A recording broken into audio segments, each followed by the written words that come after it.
vedare tinokuchingamidzai zvekare kune chimwe chirongwa pano paZim Facebook Secrets and Confessions. Tadzoka zvekare nemamwe mamessages. Regedzai tibva tapinda mumamessages edu atadzoka takakubatirai. Message yedu yekutanga yakamira sekudai so: hanzi makadi zvenyu mukoma, ndinokumbirawo kuti munge muchindiposterawo nyaya yangu makavika chitupa changu. Inini mukoma ndauyawo pano neconfession yangu iyo yandiinayo nemurume wangu. We got married to each other. It has been over 10 years now and takagara kwenguva refu tisina kana mwana. Ndichitadzawo kuti ndige ndichimupawo mwana. Mukoma nashi zvinhu zvaigara zvichingondirwadza each and every day. Ndaiti kana ndikatarisa murume wangu ndobva ndanzwa a lot of pain kuti saka murume wangu ndichakwanisawo here kuti ndinge ndichizomuzvarirawo mwana. Ndingangoti patainge tichiri kugara kwedu toga zvainge zvichiri nani because there was hope. Ndaikwanisa kutombofila as if someone who is pregnant and ndotoona kutoti panapa I think kuti ndaita miscarriage, so at least it gave me hope kuti nerimweni ramazuva maybe I was going to fall pregnant and I'll be able to keep that pregnancy. But zvose izvozvo zvakabva zvazochinja mushure mekunge vabereki vemurume wangu vazoshayika. Then zvakabva zvazonzi inini nemurume wangu ndisu tainge tichifanira kuti tinge tichienda kunogara kufamily house. Kubva zvatakazotanga kugara pano patigere pafamily house, then mukadzi wepanext door, our neighbor, akabva azongotanga kungomanikidzira kuti inini naye tinge tichizova like my best friends, but ndainge ndisingadi kuwirirana naye mukadzi uyu. Ndakabva ndazotanga kumurota, saka ndaiti kana ndikamurota paya ndobva ndati ngatinamatei, iye obva azoramba. So ndaiti kana ndamuti uya tinamate, aibva azotanga kundiitira hasha, tobva tazotanga kunetsana paya. So taiti kana tanetsana kudaro obva azotiza. In real life manje akabva azongoramba achingoya kwandiri ari friendly, more than friendly, ndokubva tazoita mashamwari paya, but we spent almost a year tisingatombowirirani. Then pose ipapo mukoma I was just suffering in silence, but iye sezvo ainge ari muvakidzani wangu ndiye wandainge ndichienda ndichinoudza zvose zvandainge ndichisangana nazvo, but ndisingatozive kutoti munhu wacho wandiri kuudza ndiye muroyi wangu. For a number of years mukoma ndainge ndiine mafibroids, saka kuti ndinge ndichikwanisa kubatirawo pamuviri ndiine mafibroids iwayo it was proving to be impossible. Pain yandainzwa, so ndainzwa imwe pain yekuti pain yandainge ndichinzwa at that time it was just too much physically and emotionally. Kugara uchingoziva kuti mafibroids acho iwawo ndo ari kukonzeresa kuti iwewe unge uchitadza kuzvarirawo murume wako mwana. Each and every month ndaiti paya kana kuri kunzi zuva rangu rekuti ndinge ndichienda kumaperiod kana rikasvika, kana ndikaona kuti handina kuenda kumaperiods ndaibva ndafara, but the following day ndaizoti kana ndikamuka ndiri kumaperiods, hey, it will be bitter disappointment. Ndobva ndatanga kuchema, ndaingoramba ndichingochema ndichiredza misodzi. Dzimwe nguva ndichitoenda kumuvakidzani wangu ndototanga kutochema ndichizvibvunza kuti ko why is it ndisingakwanisawo kuzvarira murume wangu mwana. Uye zvekare vanhu vazhinji vainge vava kungobvunza kuti ko why usiri kukwanisawo kupa murume wako mwana. But hama dzemurume wangu even though dzainge dzichiuya kwandiri dzichindibvunzawo murudo, asi vainge vasingazivi kuti kundibvunza kwose kwavainge vachiita vainge vachitowedzera kundirwadzisa. The worst part mukoma nashi, ndaigara ndichingoenda kumadoctor. Ndakaenda kumadoctors akasiyana siyana, even though ndainge ndichienda kumadoctors, but semunhu wenyama ndainge ndava kunyatsokunzwa kuti there is something that is wrong with me.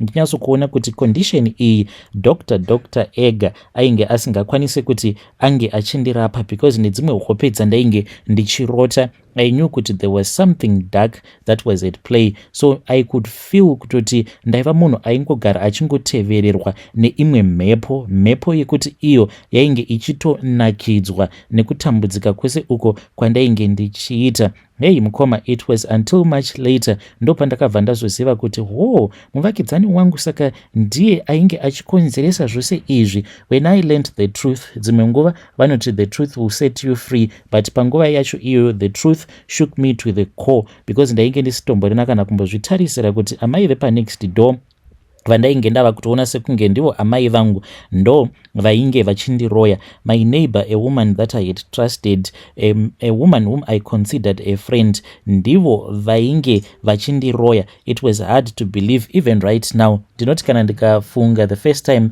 pandakapiwa that prophecy kuti she was the one who had bewitched me, nekuda kwekuti ivo vainge vachida kuti mwana kwavo musikana ange achizoroorwa nemurume wangu, ndo zvakabva zvazokonzeresa kuti pakati pavo neni pange pachizova negodo neruvengo. Iniwo handina kana chandainge ndichiziva, saka vakabva vazoisa chituko pandiri, vakabva vazoenda kun'anga, then n'anga iya ikabva yazovagadzirira mishonga, so vakabva vazoshandisa mishonga iya yapandiri. Mishonga iyi ndiyo yakabva yazokonzeresa kuti ndinge ndichiita mafibroids, and mafibroids iwawo ainge ari ekuti ndisazokwanisa kuzozvarirawo murume wangu mwana. For years and years ndainge ndichingorarama ndichingoti zvimwe kuda kutonga kwaMwari, Mwari havasi kuda kuti ndinge ndichizvarirawo murume wangu mwana. Izvo kwani munhu uyu ndiye ainge akatondikesa, placed a curse under had placed a curse and I was living under that curse. I tried everything. Handina zvandisina kuedza ini. Ndakatombo-order mamwe mapiritsi kubva kuChina. Mapiritsi awa ainge achinzi unoita ekuisa kusikarudzi kwako, then mafibroids aya anobva azongobuda paya paunenge uri kumaperiods. Takazama zvose, medication, matreatment, surgery, minamato, but nothing worked. Pandakaona kuti tainge tazama zvose, ipapo pandakazoshandisa piritsi rainge rabva kuChina, I then began to lose hope, believing kuti zvimwe kuda Mwari. Vakatongogara vakatongonditarira kuti I will never be a mother. Mukomanashi ndainyatsokunzwa kuti each and every time when I was losing hope, then mweya uya waingoramba uchitowedzera kuwana. Ndaiti paya pandinenge ndichinzwa kuti I don't have any hope at all in life, ndo pandainyatsokunzwa kuti mweya uya unenge uchita kunyatsokufara. Each and every year ndainge ndava kuona kuti hama neshamwari dzainge dzava kusada kuwirirana neni, because ndainge ndiri munhu aingogara aine depression, talking about the same issue and over again. Then one day ndikangoti everything changed. Saka murume wangu akabva azongodzoka kumba, akabva ati tikufanira kuti tinge tichienda kuchurch, kune imwe church ine revival service, saka ndafunga kuti tinge tichingoenda ikoko. I then agreed, ndokubva tazoenda kuGreat Revival kuya. So takati tasvika kuya ndokubva tazonzwa kuti kwainge kuina vamwe pastor, but not from our country. Pastor ava vainge vachitobva kune imwe nyika, invited for that Great Revival. So mukoma tainge tichingonzwa vanhu vachingotaura kuti pastor ivavo vainge vachizivikanwa because of his powerful prayer and his healing ministry. Ini ndainge ndichitongoti ndezvefake, because ndainge ndiri munhu wekuti I have tried so many things before, mudzin'anga, kumadoctors, uye zvekare nemapiritsi ataingo-order online, zvose zvainge zvakatadza kushanda. But murume wangu insisted, akabva ati handei, maybe you never know. So I remember kuti when I was sitting there, mumoyo mangu ndainge nditori doubting Thomas with so much doubt, but as the pastor began to spoke God's power to break curses, to heal the sick and to restore what was lost, ndo pandakatanga kunzwa kuti mumoyo mangu it was like there was a seed of hope that was being watered again. Saka nguva yangu yekuti ndinge ndichizonamatirwa yakazoti yasvika. When the pastor laid his hands on me and started praying, it was a prayer unlike any that I had ever heard before. Vakandinamatira mukoma. His prayer, it was filled with faith and hope. Vakati vachindinamatira ndo pandakabva ndazonzwa umwe mweya wakaburuka. Mweya uyu pawakaburuka ndakatounzwa spreading throughout my body, and mweya uyu wakazoita kuti ndinge ndichizoona kuti for many years my life was in a place of darkness, but now ndainge ndava kuona chiedza, and I didn't know kuti what was happening. At that time I was busy manifesting and I knew kuti something had changed. Mukoma ndakati ndanamatirwa kudaro, murume wangu akandiudza zvizhinji izvo zvaakati ndakataura ipapo when I was going through deliverance. In the weeks that followed, pain iyaya yandaigara ndichingonzwa muchibereko changu, that pain was gone. For the first time in my life there was no need to take any medication. At that time kuti ndingati I was looking forward kuti I was going to fall pregnant, aiwa ndinganyepa, but the impossible happened. I found out kuti I was pregnant. After 10 long years of waiting, the curse was broken. Ndiniwo ndainge ndichitonzi she is pregnant, she is going to have a child. It was a miracle, a blessing that I could hardly believe. Haiwa ndainge ndiine mufaro usingaiti. However, Mukomanashi, ndakati ndiri pakati pekucelebrate, I then started noticing something that was strange that was happening kune vana vemuvakidzani wangu uyu. Remember kuti tainge tava vanhu vainge vava kuwirirana, saka most of the times I'll go to her place. Mukomanashi ini ndainge ndakaudzwa kuti I should not even worry about a witchcraft anymore because God was going to protect me. Ndo pandakabva ndazviona kuti vana vacho vainge vava kungogara vachingodzotswa vachibva kumamarriages nevarume vavo.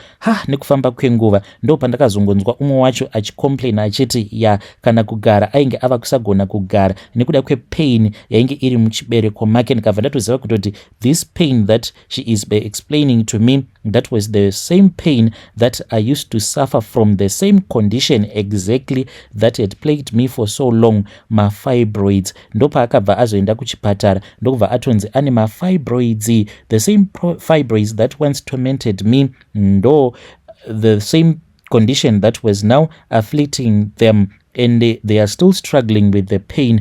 Mukomanashi, they are in so much pain, these young girls. Saka at that time, that was when I realized kuti paya pastor pavainge vachinamata, it was sort of like a go back to sender. Saka the curse that had been placed on me, now this case, it is now operating pa vana vemuvakidzani wangu uyu. So Mukomanashi, mushure mekunge ndaona kuti izvi ndo zviri kuitika kuvana vemuvakidzani wangu, ndikabva ndazotaura nemuvakidzani wangu ndikabva ndati how about I take your daughters, ndobva ndaenda navo kuchechi. Saka chiri kundirwadza ndechekuti iye muvakidzani wangu uyu akabva azoti iye ainge asingadi kuti vana vake vange vachienda kuchechi. I have tried to speak with her but anotoramba, anoti hana mwana anoenda kuchechi. Vasikana ava they are in great pain, vose vakabva kumamarriages avo. Iniwo ndava nemwana but she is very stubborn, and chinondirwadza ndechekuti vana ava ivo they are the ones that are suffering, yet amai vavo she is the one who tried to bewitch me. Hey vedari, ndo message iyo yandakatumidzirwa ichibva kune channel yedu iyaya yechirungu, saka ndanga ndichiverenga ndichikupaiwo translation.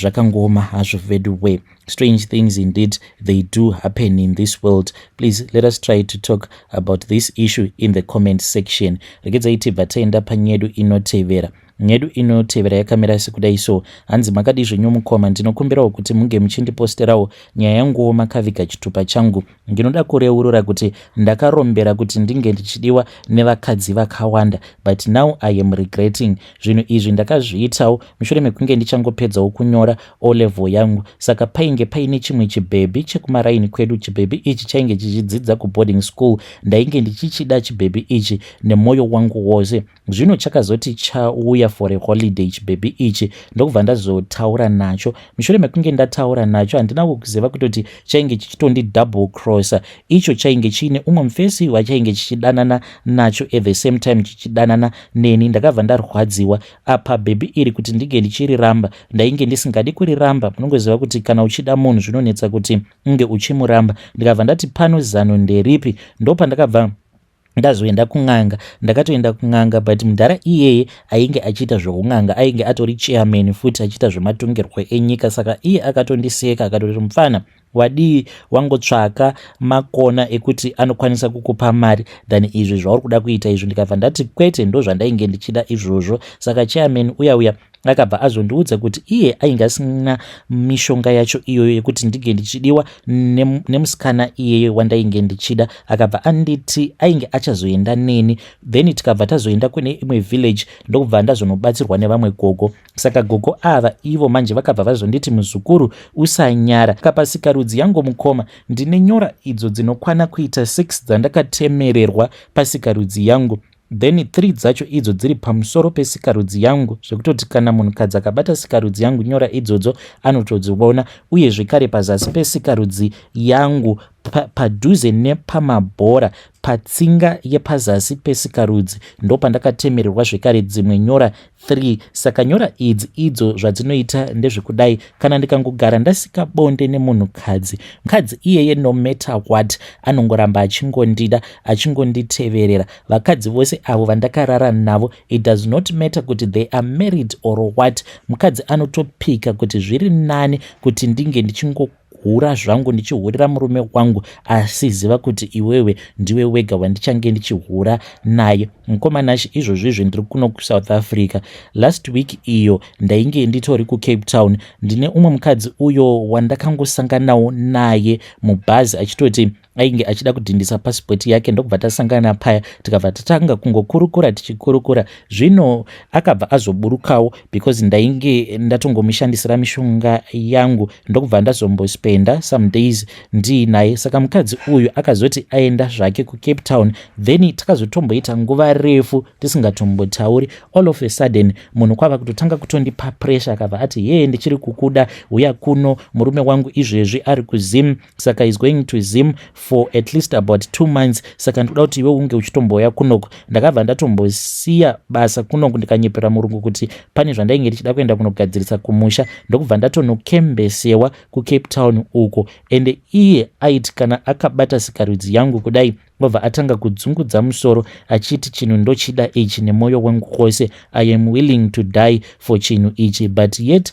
munhu wekutoti akatoroorwa, ende achitaura kudaro just on top of her bed painge patori nezi wedding picture rake nemurume wake, yet ainge achiti sikarudzi yangu, she can even be willing kuti ange achingofira sikarudzi yangu. So mukomanashi, ndiyo confession yangu iyi yandiinayo, ndo zvandakaitawo izvi. Instead yekuti ndinge ndichipiwa mishonga yekuti ndinge ndichiita mari, ndakangorombera kuti ndinge ndichidiwa nevakadzi vakawanda. Zvino mishonga iyi mukoma sometimes inotondi affecta, ndinogumisidzira ndava nenungo dzekuti ndinge ndichishanda. Saka zvinobva zvazokonzeresa kuti mukadzi uya kunyange akava addicted kwandiri, but ega anozosvika pakungosimuka obva aona kuti zvakangofanana, shuwa ndingangogarira iyo sex chete ndisingakwanise kuchengetewa. Saka ndinokwanisa kutogara nemukadzi so ndichitomugutsa, kutomufadza chaizvo chaizvo pabonde, but at the end of the day nzara ndo inozongomusimudza, because inini mashandiro angu andinoita like kana murungu anotozviziva kuti ndinongoshanda kana ndikangoona kuti mari yangu yechikafu yakwana, mari yekubhadhara rent, ndobva ndatoziva kuti ndava bomb. Saka vakadzi vazhinji ivo vanotondichengeta, but munongozivawo kuti mukadzi especially mukadziwo kana aine vana vake anozosvikawo pekuti ega anozongoona kuti zviri nani kuti ndinge ndichingosiyana naye mufesi uyu tozongoitawo zvemujolo. Mulocation mandinogara now ndava kutoavoida kurara nevakadzi vevanhu. So far mukomanashi ndine vakadzi avo vanokwana kuita 20 vose vandinosangana navo pabonde. Ndinongogara ndiri busy kane, kunyange mukaona WhatsApp yangu inongogara iri busy, umwe anenge achiti saka unouya rini, umwe achiti unouya rini. Ende wega wega anenge angowana kamukana chete kekungoti ange achimboya pamba pangu even for 30 minutes, unotoona munhu atosvika pamba ava kutoti chimbondipa, because kana hana yangu haisisina kugadzikana, ndagarisa usina kumbondipa. Ndiyo confession yangu mukoma. Vedari ndo message iyo yandakatumidzirwa ichibva kuna mukoma vedu. Please ngatizame kuti tinge tichitaura navo mukoma vedu ava mucomment section. Naimikozva zvakangoma hazvo veduwe. Hanzi mukadzi uyo wekuCape Town akatondikembesa pamba pake apa, there was a wedding photo mubedroom make, but at the same time akabata sikarudzi yangu, aibva atanga kudzungudza musoro achiti chinhu ichi hanzi chinhu ichi ndokwanisa kungochifira hangu apa munhu ane murume. Strange things indeed they do happen in this world. Uyai nema confessions enyu.